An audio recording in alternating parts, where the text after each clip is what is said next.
Hi all. சத்துக்கள் அதிகமாக இருக்கிற பழங்கள் அப்படின்ட்டு எடுத்துட்டோம்னா கண்டிப்பாக ஃபஸ்ட் ப்ளேஸில் கொய்யாப்பழம் இருக்குங்க. ஆனால் இந்த கொய்யாப்பழம் சீப்பாக கிடைக்கிறதுனாலே என்னமோ நிறைய பேர் அதை எடுத்துக்கிறதில்ல. அதில் ஒரு மில்க் ஷேக் எப்படி பண்ணுறதுன்ட்டு பார்க்கலாங்களா? அதுக்காக ஒரு பழுத்த கொய்யாப்பழத்தை நான் எடுத்திருக்கேன். காய் மாதிரி எடுக்க வேண்டாங்க, கொஞ்சம் துவர்ப்பும். அந்த பழத்தை நீங்கள் கட் பண்ணிவிட்டு உள்ள புழு அந்த மாதிரி ஏதாவது இருக்கான்னு செக் பண்ணிக்கோங்க.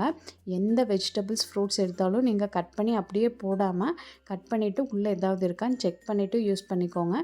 தென் இந்த மில்க் ஷேக்கு தேவையான அளவு சர்க்கரையும் அது கூடவே ஒரு 100 to 150 ml பாலும் நான் எடுத்து வச்சுருக்கேன்.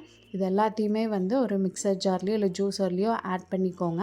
தென் இது கூடவே ஐஸ் க்யூப்ஸ் நீங்கள் ஆட் பண்ணி அரைச்சிக்கலாம். அப்படி இல்லைன்னா ஐஸ் க்யூப்ஸ் ஆட் பண்ணாமல் நீங்கள் அரைச்சிட்டு அதுக்கப்புறம் ஃப்ரீசரில் வச்சு கூட நீங்கள் குடிச்சிக்கலாம். ரொம்பவே டேஸ்ட்டாக இருக்கும். நம்ம காஸ்ட்லியாக கிடைக்கிற பழங்களில் மட்டும்தான் சத்துக்கள் அதிகமாக இருக்குது அப்படின்னு நிறைய பேர் நம்பிகிட்ருக்காங்க. ஆனால் அப்படி கிடையாதுங்க. இந்த கொய்யாப்பழத்தில் ரொம்பவே அதிகமான சத்துக்கள் இருக்குது. டெய்லி ஒரு கொய்யாப்பழம் எடுத்துக்கணும் அப்படின்னு சொல்லி டாக்டர்ஸ் நிறைய பேர் சொல்லிகிட்ருக்காங்க. சம்மர் ஸ்டார்ட் ஆகிடுச்சு.